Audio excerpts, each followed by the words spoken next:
एक आदमी मंदिर में सेवक था। उसका काम मंदिर की साफ सफाई करना था। भक्तों और श्रद्धालुओं द्वारा दिए गए दान में से थोड़ा बहुत उसे मंदिर के पुजारी द्वारा दे दिया जाता। इसी से उसकी गुजर बसर चल रही थी। वह अपनी जिंदगी से बहुत परेशान और दुखी था। मंदिर में काम करते करते वह दिन भर अपनी जिंदगी को लेकर शिकायतें करता रहता। एक दिन शिकायत करते हुए वह भगवान से बोला, भगवान जी, आपकी ज़िंदगी कितनी आसान है। आपको बस एक जगह आराम से खड़े रहना होता है। मेरी ज़िंदगी को देखो, कितनी कठिन ज़िंदगी जी रहा हूँ मैं। दिन भर कड़ी मेहनत करता हूँ, तब कहीं 2 जून की रोटी नसीब हो पाती है। काश मेरी ज़िंदगी भी आपकी तरह होती। उसकी ये बात सुनकर भगवान बोले, तुम जैसा सोच रहे हो वैसा नहीं है। मेरी जगह रहना बिल्कुल आसान नहीं है। मुझे बहुत सारी चीज़ें देखनी पड़ती है, बहुत सी व्यवस्थाएं करनी पड़ती है। ये हर किसी के बस की बात नहीं है। भगवान जी, कैसी बात कर रहे हैं आप? आपका काम आसान ही तो है। आपकी तरह तो मैं भी दिन भर खड़े रह सकता हूँ। इसमें कौन सी बड़ी बात है? मंदिर का सेवक बोला, तुम नहीं कर पाओगे। इस काम में बहुत धैर्य की आवश्यकता पड़ती है। भगवान बोले, मैं ज़रूर कर पाऊँगा। आप मुझे एक दिन अपनी ज़िंदगी जीने दीजिए। आप जैसा बताएंगे मैं वैसा ही करूँगा। मंदिर का सेवक जिद करने लगा। उसकी जिद के आगे भगवान मान गए और बोले, ठीक है, आज पूरा दिन तुम मेरी ज़िंदगी जियो। मैं तुम्हारी ज़िंदगी जीता हूँ, लेकिन मेरी ज़िंदगी जीने के लिए तुम्हें कुछ शर्तें माननी होगी। सेवक बोला, ठीक है, तो ध्यान से सुनो।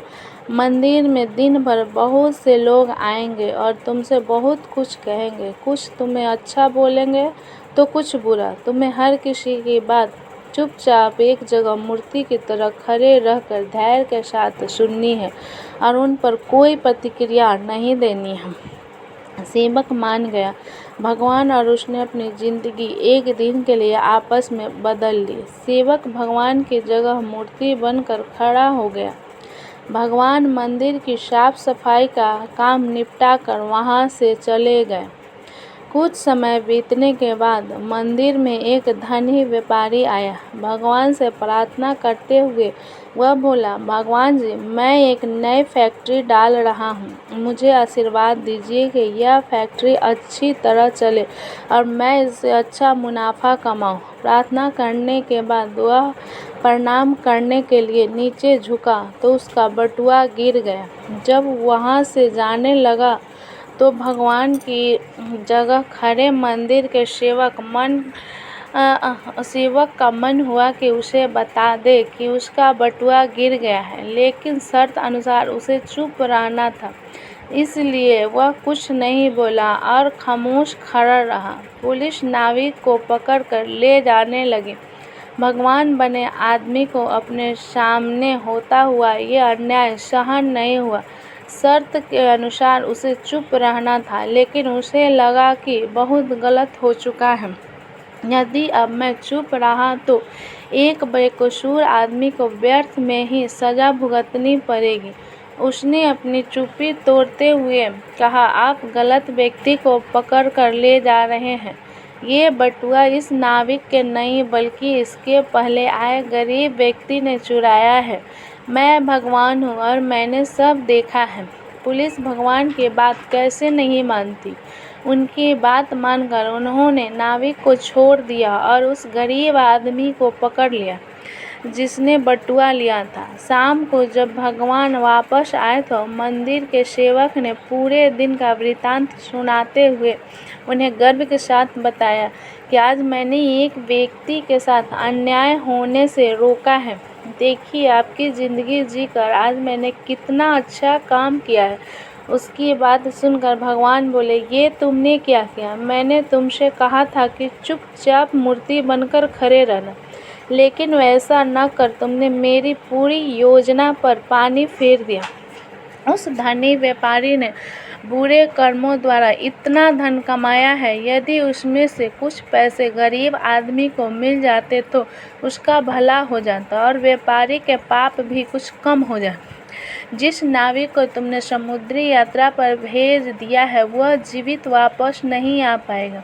समुद्र में बहुत बड़ा तूफान आने वाला है। यदि वह कुछ दिन जेल में रहता तो कम से कम बच जाता। सेवक को यह सुनकर एहसास हुआ कि वह तो बस वही देख पा रहा था जो आंखों के सामने हो रहा था। उन सब के पीछे की वास्तविकता को वह देख ही नहीं पा रहा। जबकि भगवान जीवन के हर पहलू पर विचार, अपनी योजना बनाते हैं और लोगों के जीवन को चलाते हैं, हम सब भी भगवान की योजनाओं को समझ नहीं पाते। जब हमारे साथ कुछ गलत हो रहा होता है या हमारे हिसाब से कुछ नहीं हो रहा होता है तो अपना धैर्य खोकर हम भगवान को दोष देने लगते हैं।